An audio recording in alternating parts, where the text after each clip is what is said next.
Good morning. Are there any questions on anything?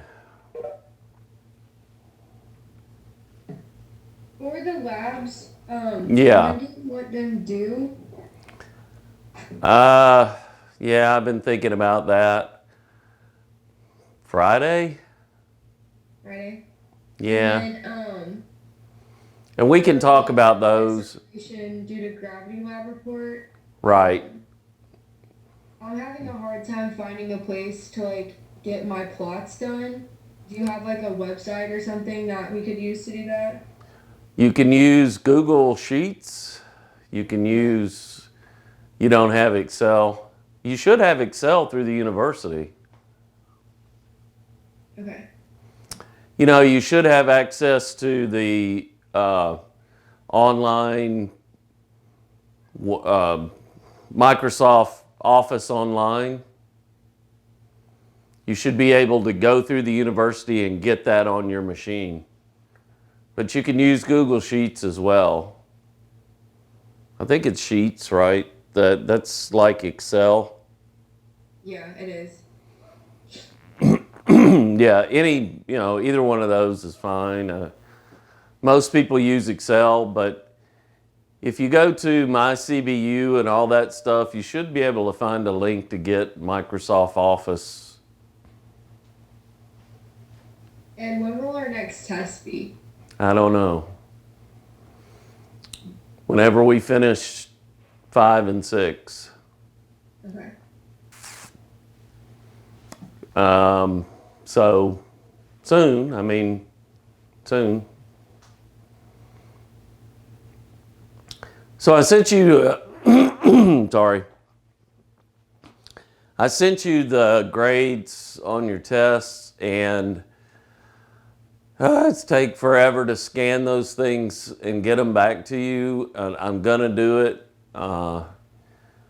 So just be patient. I'll scan them. It's like 80 pages of stuff and 15 different files. So it's going to take a little while that I haven't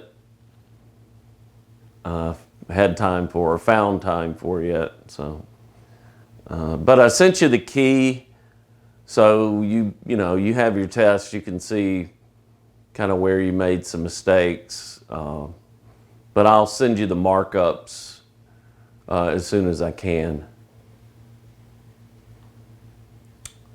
Are there any questions on the stuff that I talked about yesterday? Maybe you watched it, maybe you didn't, but any questions on any of those examples or anything?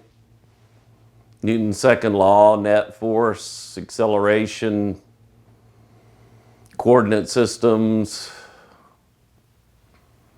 I don't think so. inclined planes. Okay. So All right. for the inclined plane ones, Yeah. the one that's parallel is sine, right? And the one that's perpendicular is cosine. Yeah, it's a little counterintuitive, but it's not too difficult to prove. Um,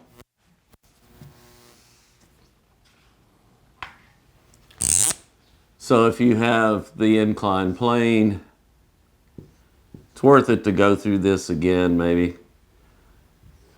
And you're defining this angle as theta. Here's an object sitting on the plane. Then this is an object of mass m. This would be the force due to gravity. That's mg. So we break it up into components perpendicular to the plane, which that would be this component, and then a component that's parallel to the plane. Okay? This angle between these two works out to be theta. Okay? This is parallel to this side. All right? And if you lower the plane, this gets smaller, just like this angle. As you raise the incline, this angle gets larger, just like this angle does. Okay? So this becomes, since it's the adjacent side, this is the hypotenuse, mg. I always do that. Let me write it over here. This is mg. Okay. So this is the hypotenuse of this triangle made by these three vectors, or this vector and these two components. So this side is the adjacent side, so it's mg cosine theta. That's the component of the gravitational force that's perpendicular to the plane. This is the opposite side to theta. This is mg sine theta. That's the component of the force that is parallel to the plane. And depending on which way you define the acceleration, whether your acceleration's up the incline or down the incline, I'm saying your positive acceleration direction, okay? Then, you make this either negative or positive depending on how you want to do it. So, okay? All right, so today I want to start talking about friction. So friction is this resistance to motion.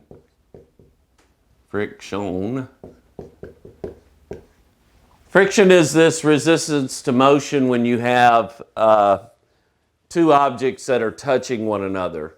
It depends on a lot of factors. It depends on the material, the force between the two objects, maybe the temperature of the objects. We're going to do a real simple model. We're just going to make that friction force depend on the materials, okay? So we're going to have two types of friction, static and kinetic. Static friction is this friction when objects are still, static. And you probably all experienced this when you're trying to move an object or slide an object across the floor. You sort of overcome that initial force and then it slides a little bit easier. Okay? When objects are stationary, that force of friction is typically greater than when the object is in motion. Static friction, the coefficient of, let me just say we'll use this little s as the subscript for static. For kinetic, we'll have little k. All right? We're going to, like I said, we're going to have a simple model that depends on the force between the two objects, okay? So maybe this is a tile floor.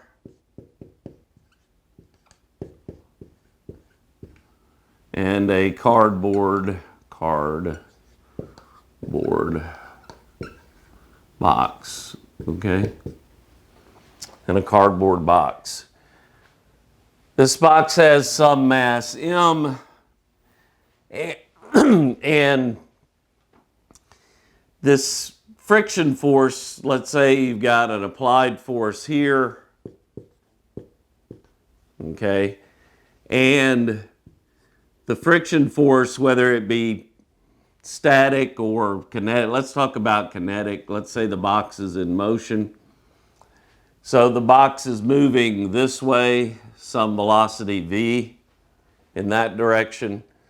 Then you have this opposing force of kinetic friction, and that force of friction is based on, so I'm going to draw a little free body diagram. Here's the applied force.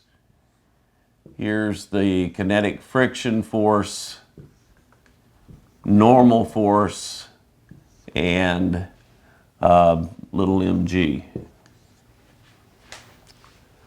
This kinetic friction is going to depend on that normal force. That normal force is that contact force between the cardboard box and the tile floor. Depending on the materials, we have the coefficient of friction. Okay. This coefficient of friction is a unitless number. It's simply the ratio of the normal force to the static friction force. Okay. Or, I'm sorry, the ratio of the friction force to the normal force. All right, that would be upside down what I said. So the coefficient of friction, mu s, is equal to, well, let me just say, mu s is the static coefficient of static friction, mu k is the coefficient of kinetic friction. Okay? Mu s is always larger than mu k, and I'm sure somebody could go out there on the internet and find a counterexample, but for us, that coefficient of static friction will always be larger than the coefficient of kinetic friction. All right. So mu s is greater than mu k. It takes some, let's say the cardboard box on the tile floor, just like I was talking about, takes some effort to get it going. You get that initial push, you overcome the static friction force, and then you push it along, depending on the kinetic friction force. So here's our model for these frictional forces. Fs is less than or equal to mu s Fn. I'll talk about this less than or equal to in a minute. Fk is equal to mu k Fn. So it's a nice linear model. There aren't any quadratic terms or cubic terms or terms that depend on the velocity in some way and all, or temperature or whatever it is. They simply depend, and it's a pretty good model. It works pretty well for, you know, low parameter situations where you've got things moving slowly, not a lot of heat being generated and things like that. Okay. Like I said, mu k is a number, mu s is just a pure number. It's that ratio of static friction to normal force or kinetic friction to the normal force. They can range from, you know, 0.001 up to 0.5 or 0.7, something like that.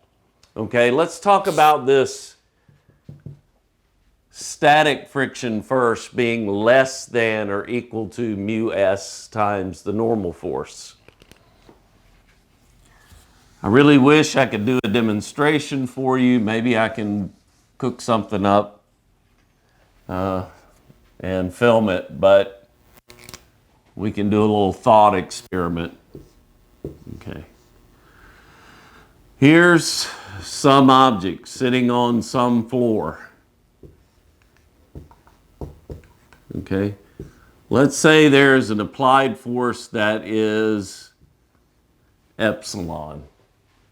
A small applied force. A little ant comes up there and it climbs up and is trying to push it. Okay.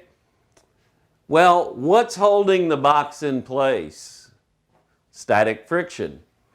This contact force between the floor and the object produces this static friction force.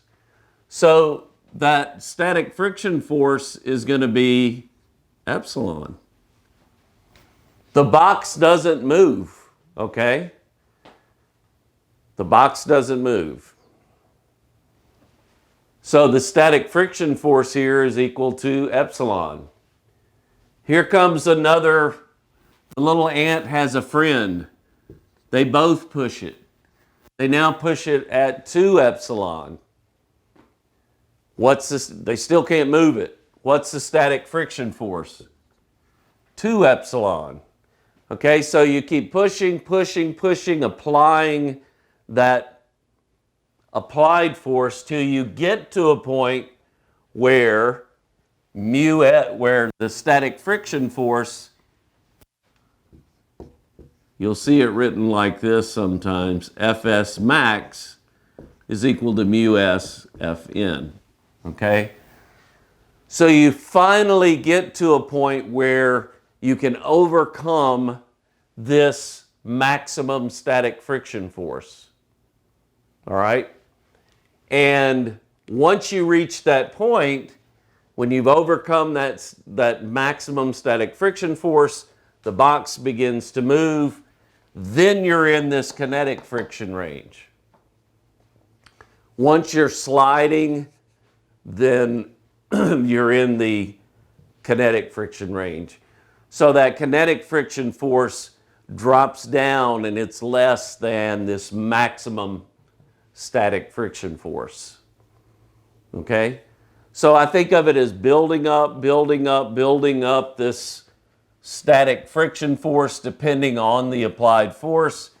Then once you reach Fs max, then it starts to move.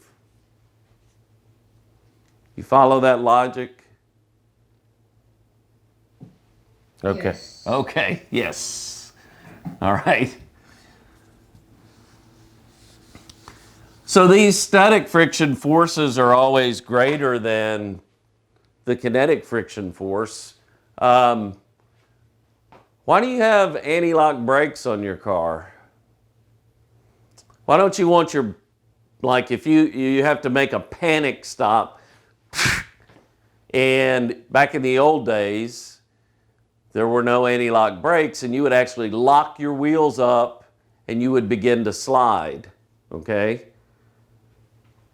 So the beauty of anti-lock brakes is they kind of stutter and they don't allow the tire asphalt connection there to slide.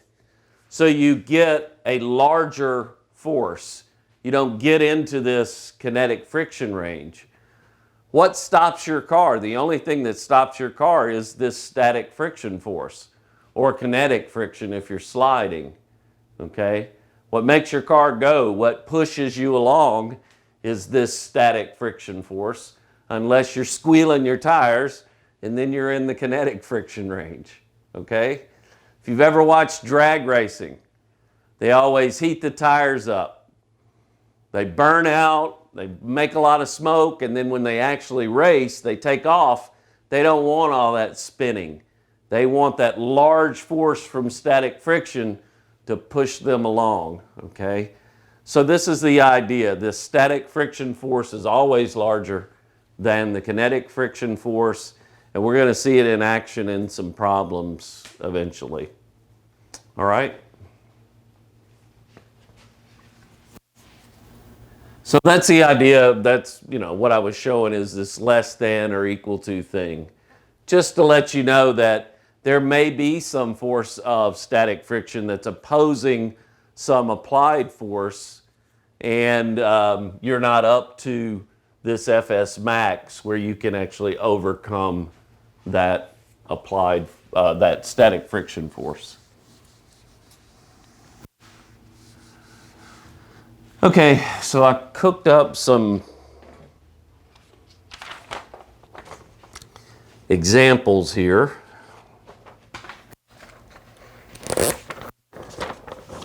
So let's say that here we are with some kind of object, a box on a flat surface. No longer frictionless, we now have friction. This is I may have to go get my calculator, I forgot it. This is 2.2 kilograms. There is a 4.15 Newton force acting on the box. And there is some, this is not the normal force. There is some FUP here. That's F up. I don't know what else to call it. Okay, so there's some lifting force on the box. I don't know what it is. Maybe it's a rope, trying to just kind of help it a little bit. Okay, and let's say mu S is equal to 0.4 and mu K is equal to 0.25. Okay.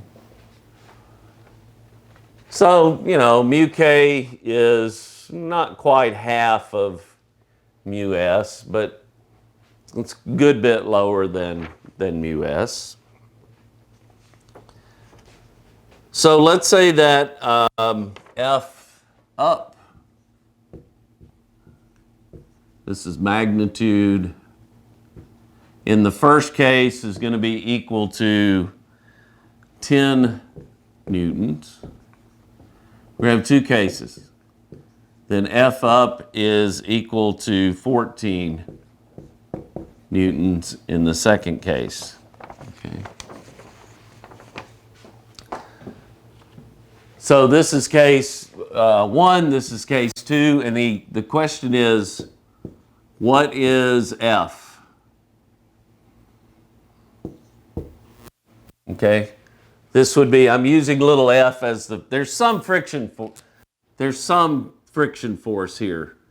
Maybe static, maybe kinetic, I don't know. I've got to analyze it, all right? So give me a second to get my calculator. I left it in the house. Be right back. It's raining.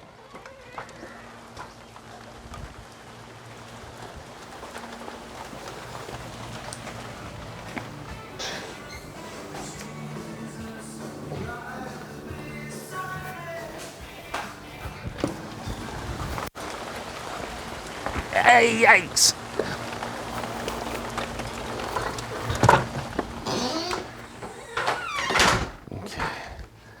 Having a little squall out there. Okay. So we're going to do what we always do. We're going to draw a free body diagram. And let's look at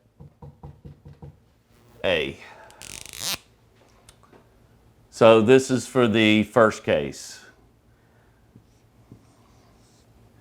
So we have this applied force of 4.15 newtons.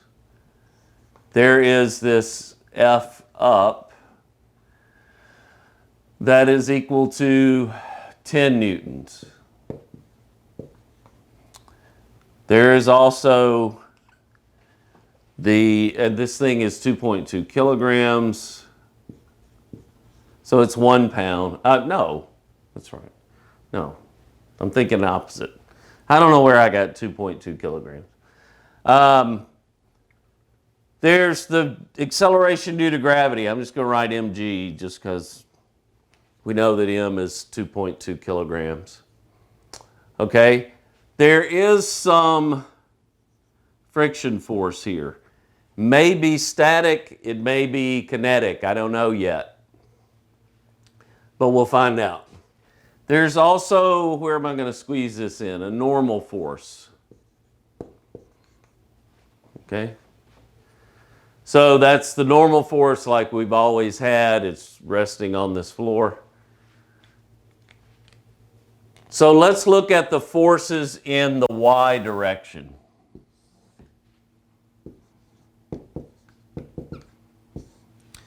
In the y direction, up is positive, down is negative. So we have, I'm just going to use the variables for right now.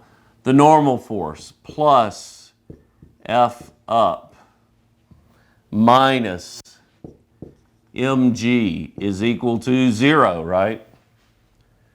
There's no acceleration in the y direction, so this is equal to 0. So the normal force is equal to, I'm going to solve for the normal force, is equal to mg minus F up. That makes perfect sense. I'm getting rid of some of that mg force by having that force, whatever it may be, from a rope, whatever, pulling up on it. Okay, so mu s, Fs max, I'm just going to calculate the maximum, is equal to mu s times mg minus F up. Okay?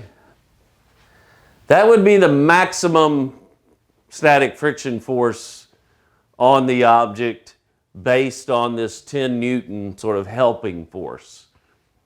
And of course mg. Okay? Now in the x direction, oh, I hate to get rid of that. I guess I can, let me get rid of this picture. I'm going all over the board, but okay, in the x direction, it's dead simple. That is 4 point, since I didn't name that force, 4.19 or 4.15 newtons minus F. I'm going to check this static friction force is equal to ma. Okay? Is equal to ma. But we're looking for this static friction force, which we can find. We don't have to know that acceleration, I don't think. Okay, so let's see if this works.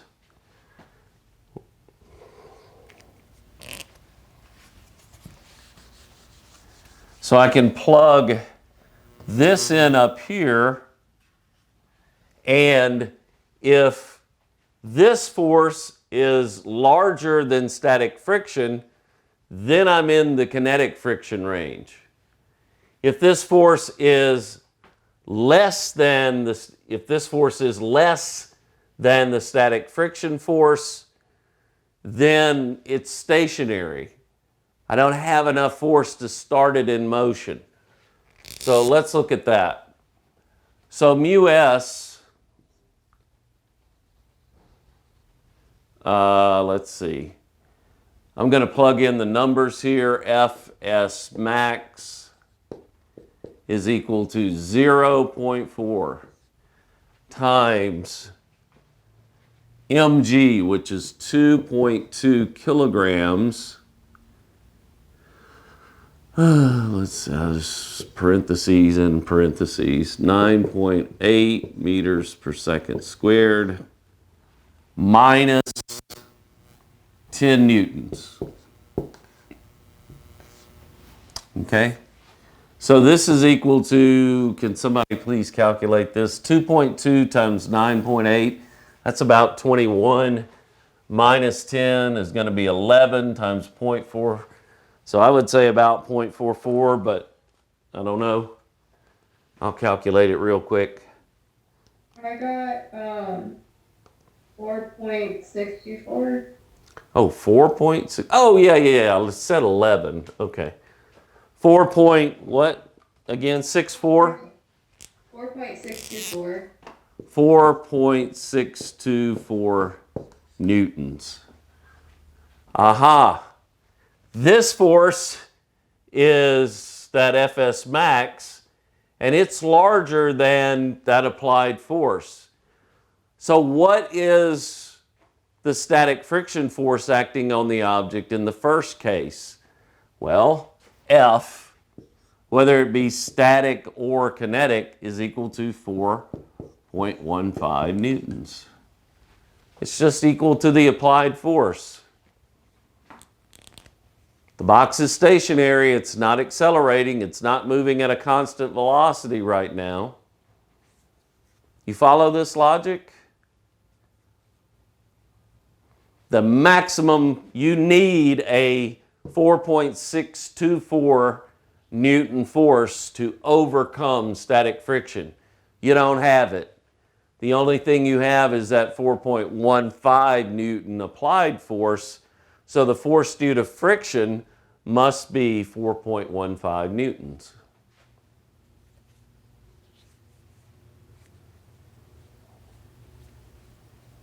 Okay. Part B. Part B is the same setup, except we have for Part B, this upward force is equal to 14.0 newtons. Okay? So now let's calculate Fs max. That is equal to 0.4, that's mu s, times m, which is 2.2 kilograms, times g, 9.8 meters per second squared, okay? Minus 14 newtons.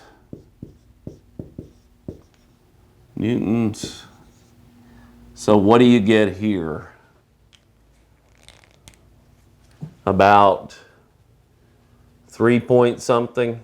Yeah, I got 3.024. 3.024 newtons.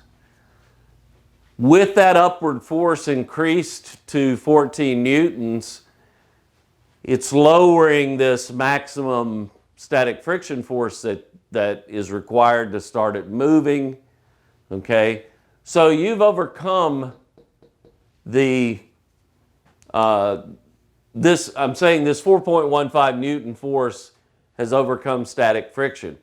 So if the applied force is 4.15 newtons, then this object is in motion, okay? Because the kinetic friction force is always less than static friction. We've overcome that.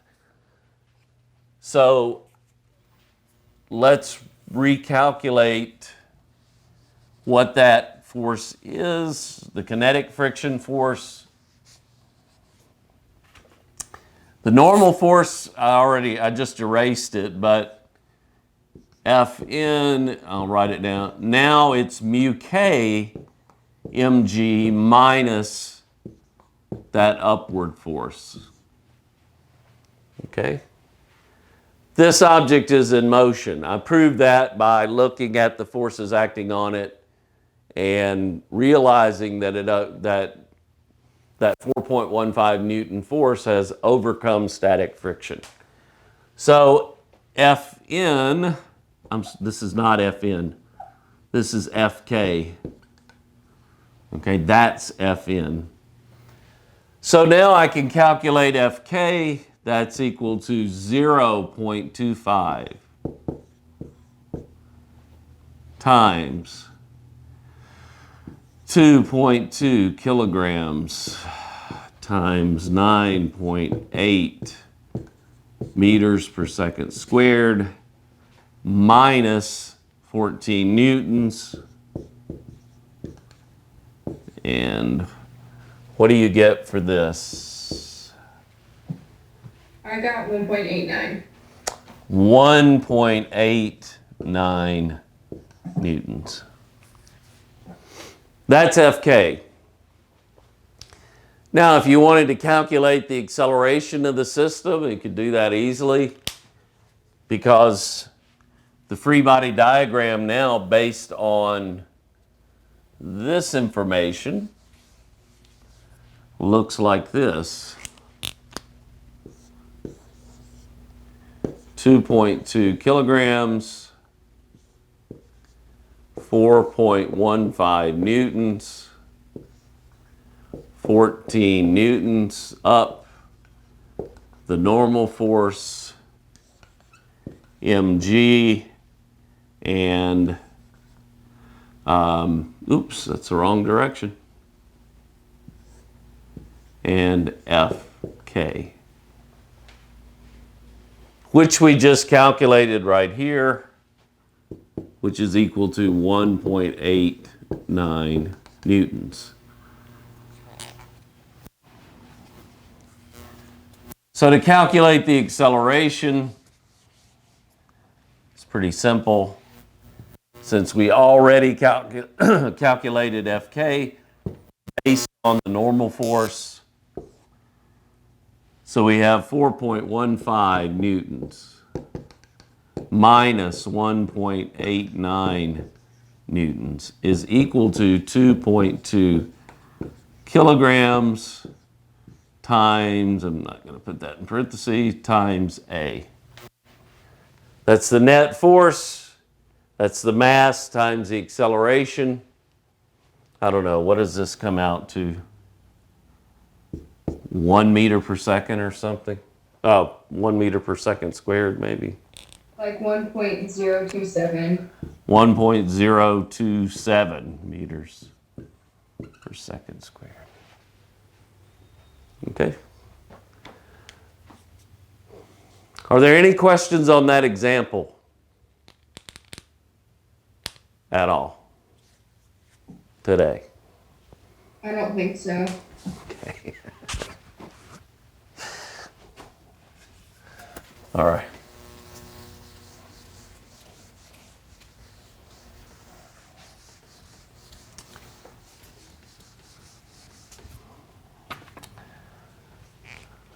Okay, let's look at another example.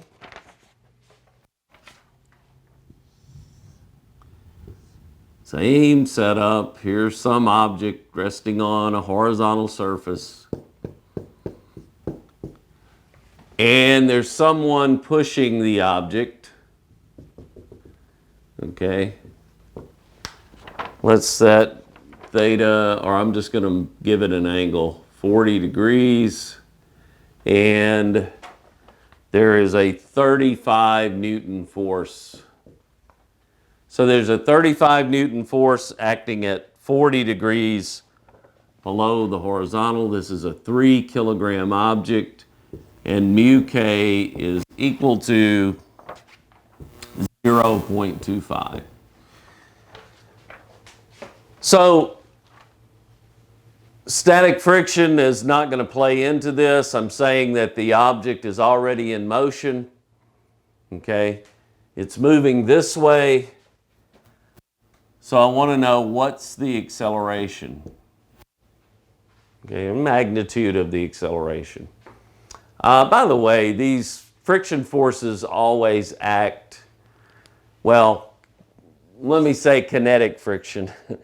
It always acts opposite to the direction of motion. Kinetic friction cannot help you push an object along. Static friction can. Just like static friction pushes your car down the road. That's the only thing acting on your car through your tires is static friction in the sense of moving you forward.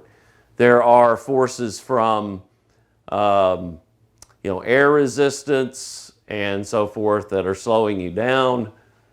There's internal friction in the car, but that static friction is moving you along. Okay, so this is like you've got a cart and you're pushing it along like this. Okay. So I'll break this. Let me just say, we'll draw the free body diagram. This is 3 kilograms. So there is a component of this applied force that's acting down, and there's a component that's acting to the right in the positive x direction. I hope that makes sense. If you're pushing down on it and you're pushing it along, then you've got a component that's acting down into the floor or the surface, and one that's parallel to the surface. So I want to find those components. Here's what I claim. I claim that this component is 35 newtons cosine 40 degrees. that would be the adjacent side that's acting that way. Then the one that's acting down is 35 newtons sine 40 degrees. All right. So that takes care of this force. We also have our old friends, mg, the normal force. We know there's friction present, and the object's moving this way, so this is Fk. It's a K. All right. So here's the way I'm going to do it. I'm going to look at the y direction first so I can calculate Fk, because I need to know that normal force to calculate Fk.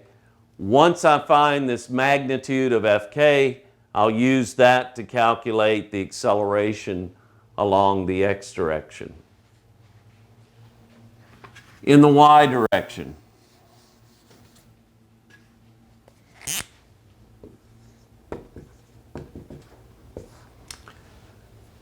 up is positive, so it's Fn minus 35 newtons, and we'll get a number for this in a second.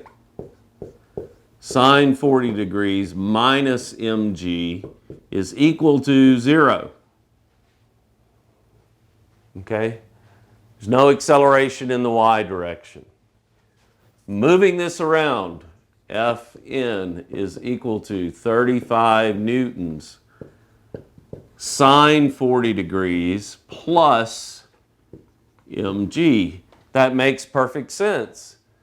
There's mg pushing down, and there's that applied force, or that component of the applied force pushing down. So the normal force that's opposing those two is that applied force plus mg. Okay? So let's get a number for this. This is equal to 35. Well, I'll rewrite it. Okay. Sine 40 degrees plus, it's a 3 kilogram mass, 3 kilograms times 9.8 meters squared. Can you please give me a number for this? 30. 20.498. What is it? 22.498 for the 35 sine 40. Oh, okay. Yeah, I was thinking. Okay.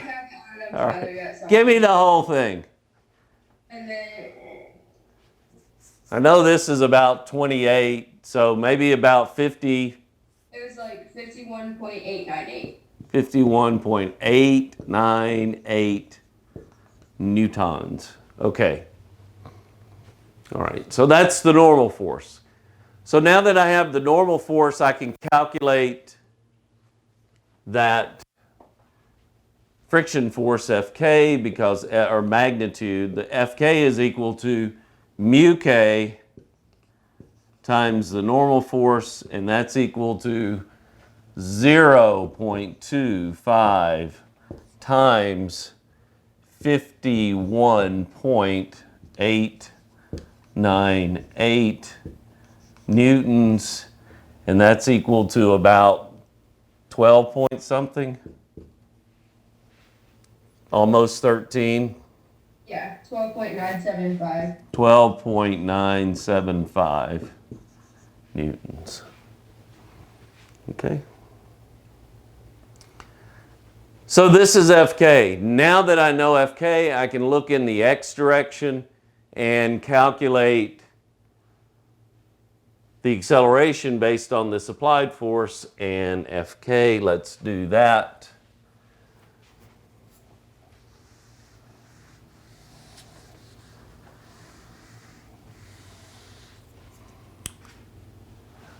Okay, so for the x direction, 35 newtons cosine 40 degrees minus Fk. Well, Fk is 12.975 newtons. And that equals 3 kilograms times A. So give me this number first. What is this? This is cosine of 40. I got 13.873.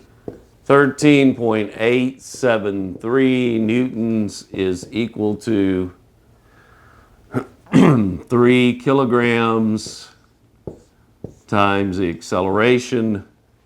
So A is equal to what? 612 4.612 meters per second squared.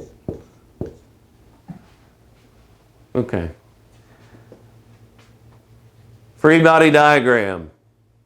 Look at the forces in the y direction. That gives you a way to calculate Fk. Then once you have Fk, you come back to the x direction and use that value to calculate the acceleration. Are there any questions on this example? All right. One more.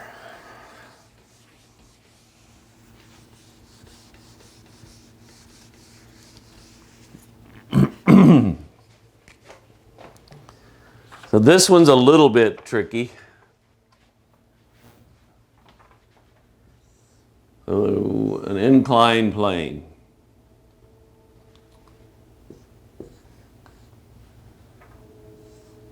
And a magic pulley, a magic string, and a hanging mass.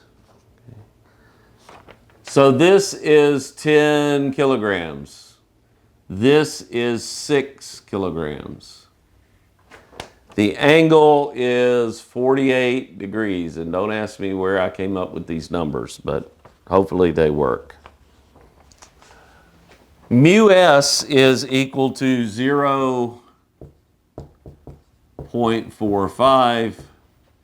Mu k is equal to 0.3. Okay. All right. So here's what we're going to do. 3 cases.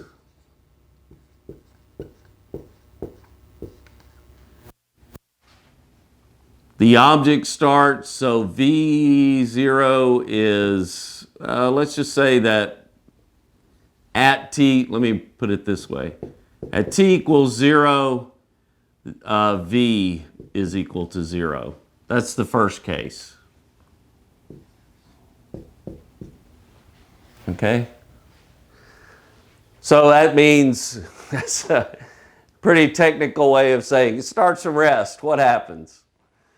So in other words, do you have enough tension in the string to make the object move up the incline, or is there enough tension to make it move down? Is there, is there a small enough tension to make it move down? Which way is it going to move if it starts from rest? Case 2, at t equals 0, V is equal to something positive. So I'm going to call this the positive acceleration direction, and this the positive acceleration direction for that mass. And I talked about that the other day, why I do that. I'm not going to use this bookkeeping for the y direction here and acceleration in the x direction here. I know that the string doesn't stretch, that if this is accelerating this way, this is accelerating this way with the same magnitude, okay? So when I do the free body diagrams for each mass, this is going to be the positive direction for the hanging mass. That's going to be the positive direction for the mass on the incline. Okay. Case 3, at t equals 0, so whenever we start our clock, V is equal to something negative. Meaning the object is moving down the incline. Okay, what's the acceleration? Up the end, so the first case is at rest. What's the acceleration? Moving down, the object, when we start our clock, the object is moving up the incline. What's the acceleration? Then on the third case, we start our clock, it's moving down the incline. What's the acceleration? All right?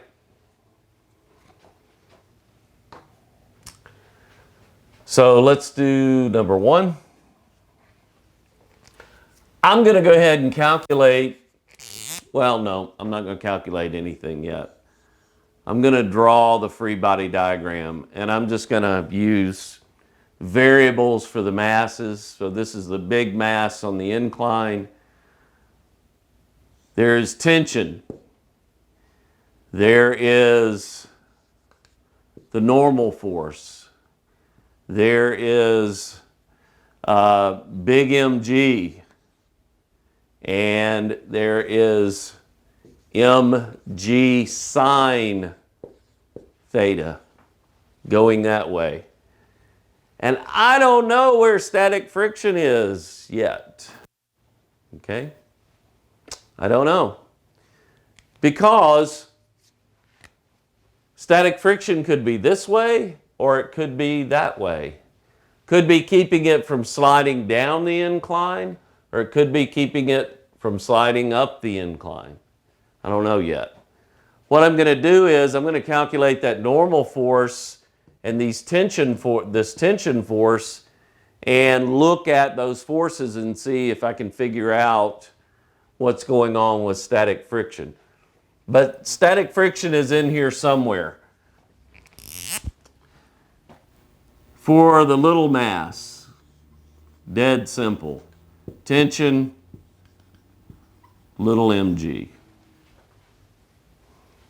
Okay. What I could do is assume a direction for the static friction force, and when I do the calculations, I'll reach a contradiction. Then I know that my direction is wrong, something like that, something clever. But I'm just going to look at it once I calculate the static friction force, I will see. Okay. My guess is that static friction is holding it and keeping it from going up the incline.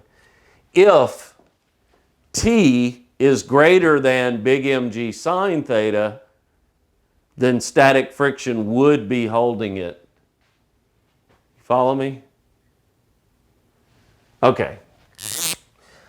Let's look at big M in the y direction.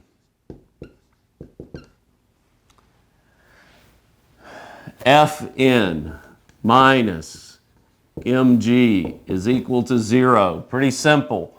So the normal force is equal to big mg. Static friction, the maximum static friction force, is equal to mu s big mg. Let us calculate this. Mu s is 0.45, 10 kilograms, 9.8 meters per second squared. I'm trying to squeeze that in down there. That's 98 times 0.45, so that's about 45 newtons. 44.1. 44.1. Ah, man, I need to leave these drawings and everything. Okay, so Fs max is equal to 44.1 newtons.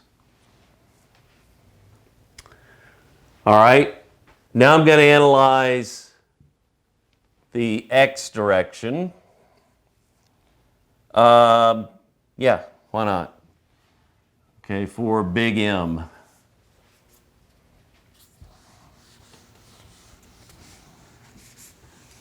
This is case 1. In the x direction. Okay. I have mg, up the incline is positive. Mg sine theta. Oh, that's a negative. Oh, yeah, I just said that and I screwed up. Negative mg sine theta plus t. I guess I will have to define a direction for Fs. I'm guessing it's that way. Minus F. Go ahead. Can I just ask something really quick about the reaction force? Because you've had it as just straight up mg rather than. Oh, thank you. Yeah, my mistake. Thank you so much. I can jump straight to the answer if you'd like for that as well, if you just want to put it down as that. Oh, you mean like the number for this? Yeah. Um, Fs max would be 29.52. Thank you, thank you. Yeah, thank you. My mistake. Okay. I think I got this right. Okay. For little m. Simple. Mg is positive, minus t is equal to, if it starts from rest, this is equal to little m, well, let's just do it this way, little ma, okay? But let's look at what's going on here. If this thing starts from rest, then at that instant that it's starting, there's no acceleration, okay? Now, let me go ahead and work through this and see what happens here. Okay, t, in this case, t is equal to mg minus ma. All right. I really don't want to, well, this is okay. Get rid of these. Let's see what happens. So over here I have minus big MG sine theta minus Fs minus Mg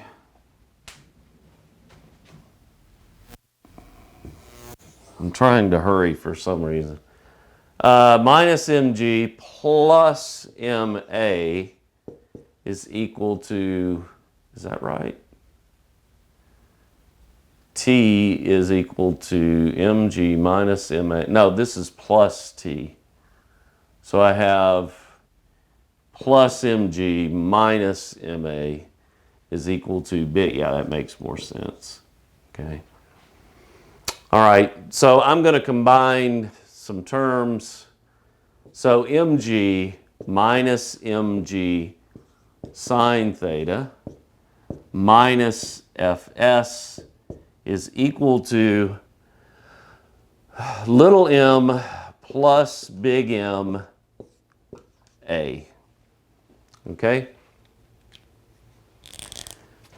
Let's look at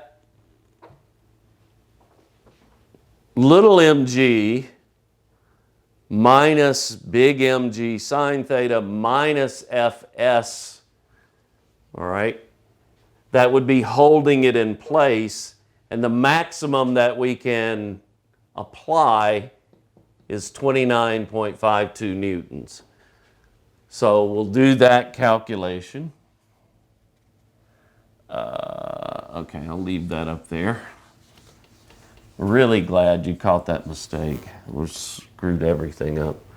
So little mg, 6 kilograms times 9.8 meters per second squared minus 10 kilograms. I'm going to run out of space. 9.8 meters per second squared. And I'm continuing down here, times sine of 48 degrees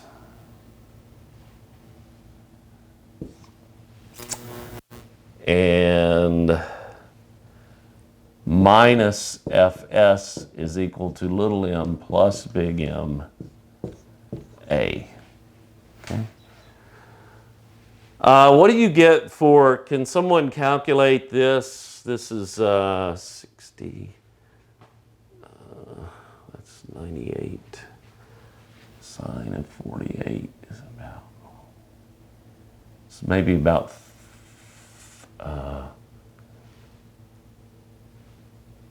maybe about 28 or 27, something like that. I want to calculate this, so I have a number minus Fs is equal to little m plus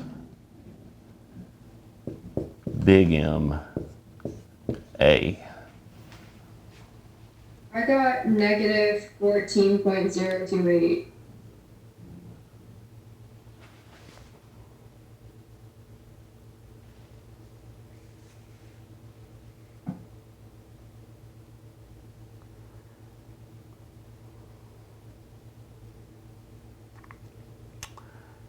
Okay. So you got a negative. Did you put in sine of, this is almost 60.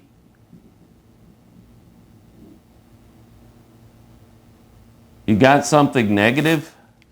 Is that correct? Probably is, I'm just making sure. This is 98 sine of 48 degrees.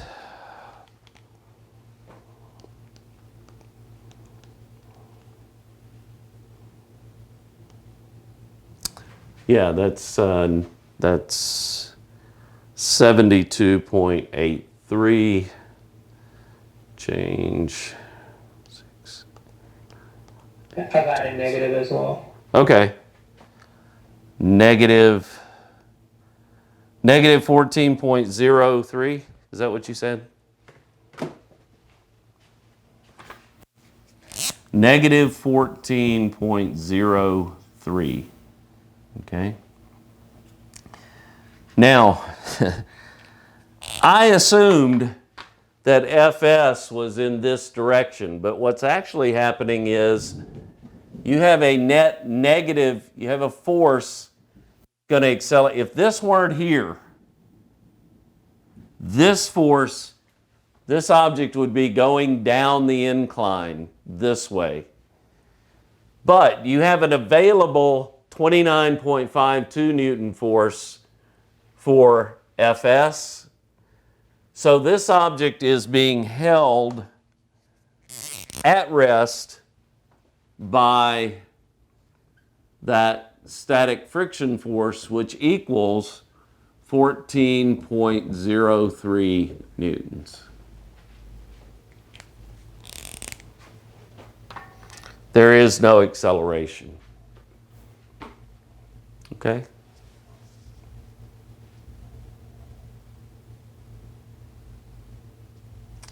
Are there questions on that? I don't think so. Yeah. Okay. Thank you. All right, let's look at the uphill case. So now we know that the object is in motion and it's moving up the incline. Well, we don't need μs. We're through with static friction.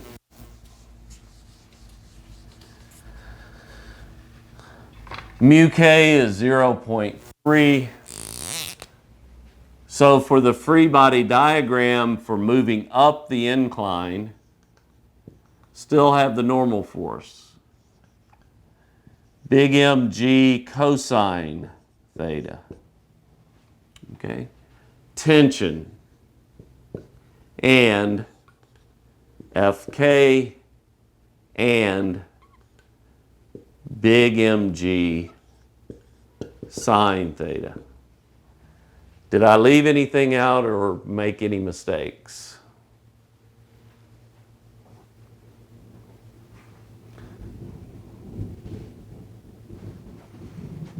Maybe moving up the incline and accelerating, or it may be moving up the incline and slowing down. So maybe moving up and speeding up, or it may be moving up and slowing down. Okay, for little m, this is big M. For little m, it's simple, mg and t. Okay. Some people learned in high school, and it's fine with me. I know that I always take this extra step to add in t. Some people know that this is a force internal to the system, and you can deal with that without adding in t. And if you want to do that, that's fine. I don't do it that way, but I do realize that some people learn it that way. Okay, let's look at big M in the y direction. F normal minus mg cosine theta, okay, is equal to 0, so that normal force is equal to big mg cosine theta. All right, so Fk, I can go ahead and calculate that. Fk is equal to mu k big mg cosine theta. Right, because mu k is, Fk is always equal to mu k times the normal force. For the x direction, for big M, here's the x dir. We have t, up the hill is positive, have t minus Fk minus mg sine theta is equal to big M A. And that's it for the x direction. For little m, okay. All right. For little m, it's the same as always. Mg minus t is equal to Ma. Okay. Since I made that the positive direction. So I'll combine these. So I have, I'm going to replace t here. So Mg minus Ma minus Fk minus mg sine theta is equal to big M A. So we have mg minus Fk minus big mg sine theta is equal to little m plus big M A. Okay. And Fk is equal to mu k big mg cosine theta. So I'll replace that. So little mg minus mu k big mg cosine theta. Mu k big mg cosine theta. That's Fk minus big mg sine theta is equal to little m plus big M A. What I'm interested in is, does this give you something negative or positive? If it gives you something negative, it means the object is going uphill and slowing down. If it gives you something positive, it's going uphill and speeding up. So let's put in the numbers. Guess I could do a little more algebra. Could factor out an mg here. And I could factor out a g from all of the, anyway. So we have, here we go, 6 kilograms, 9.8 meters per second squared, minus 0.3 times 10, that's 10 kilograms times 9.8 meters per second squared times, I'm not going to put that, okay, cosine of 48 degrees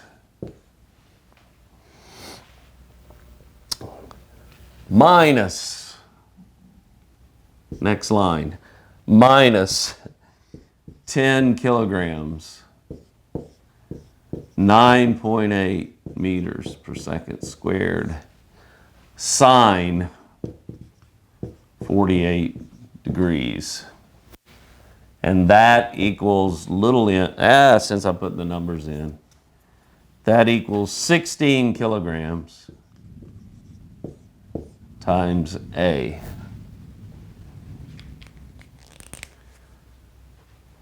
What do you get for this number?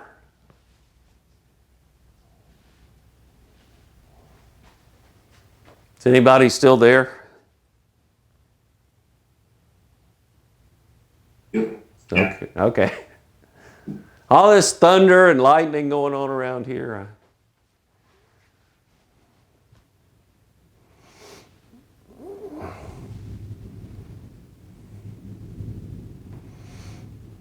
All this technology we have nowadays, but it's still not immune to Mother Nature.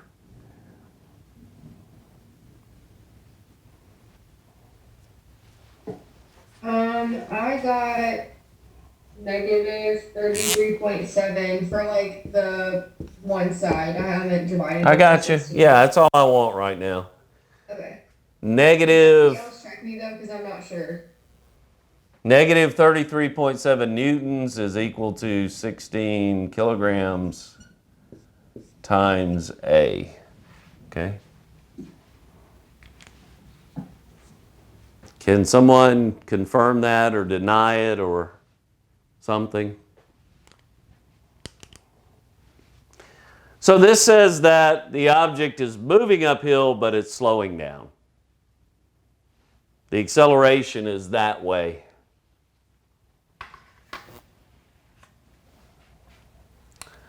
Okay, I'm going to keep going and I'm going to finish this problem. If you guys need to leave, that's fine. I mean, I'll upload it to YouTube, but I want to go ahead and finish this example. I'm assuming this is correct. Well, let's see. That's about 60. Oh, I don't know. All right. I got that as well, yeah. Okay. Perfect.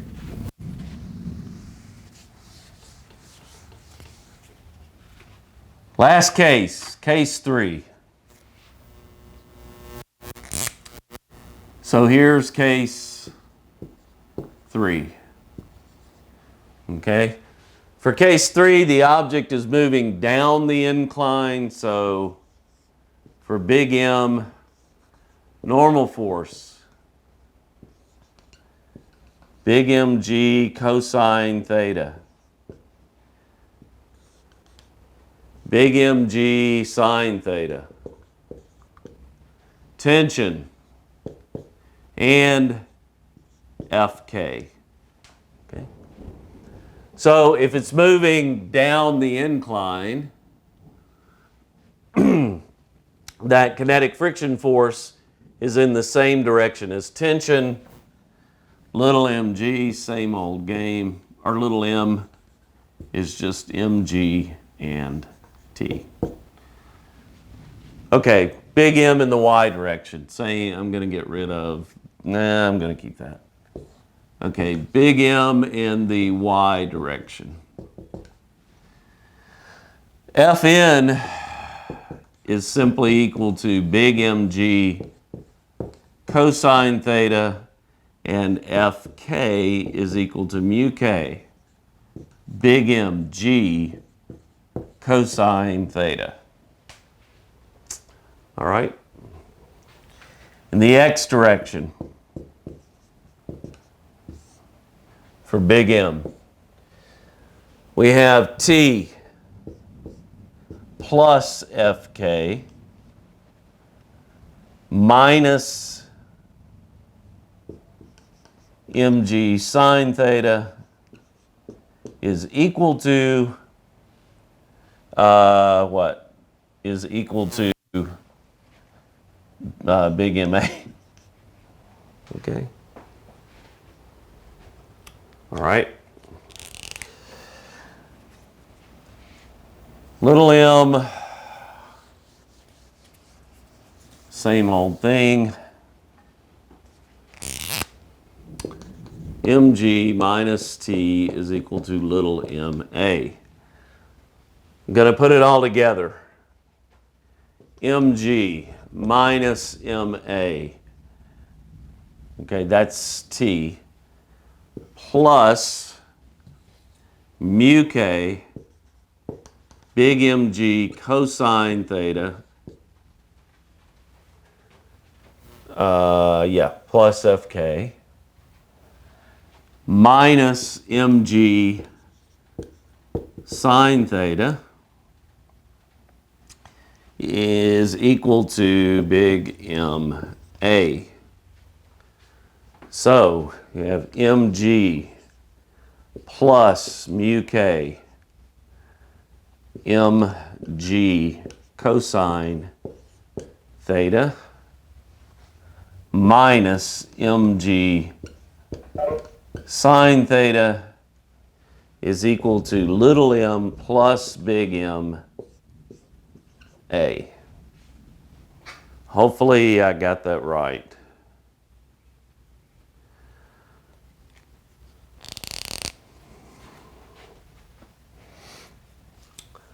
All right, I'll plug in the numbers.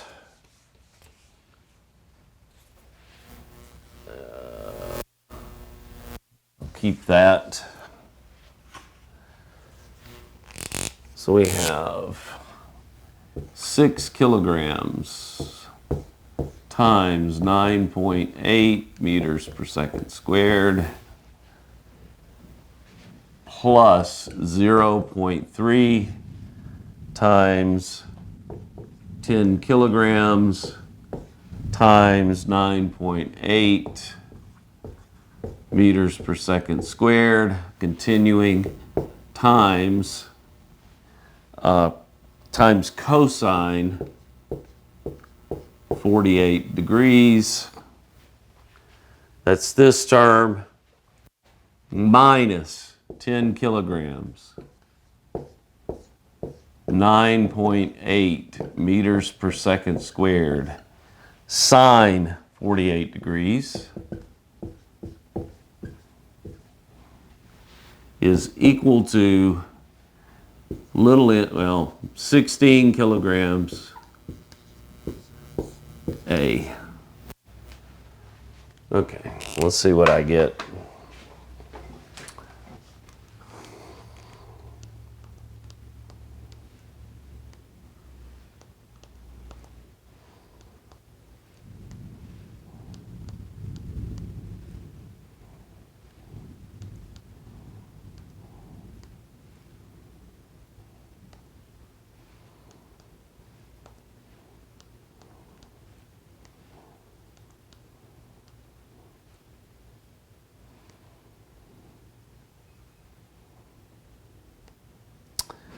I got 5.64. I got that as well. Okay. 5.64 newtons is equal to 16 kilograms times A. Okay. So this means that if the object is going, what did I say, down the hill? We had it going down, right? That if it's moving down, the acceleration is positive, so it's slowing down as it's moving down the hill. Okay. Ran over, but we've run under a few times, so. Any questions on all of that? I have posted the homework for chapter 5, so take a look at those problems. There's some interesting problems in there. The last problem is sort of a classic Physics 1 problem, or I like it. It's the Bosun's chair. They don't call it that, but that's really what it is. So we'll definitely take a look at that one. Okay. All right. So I'll see you guys. Could I just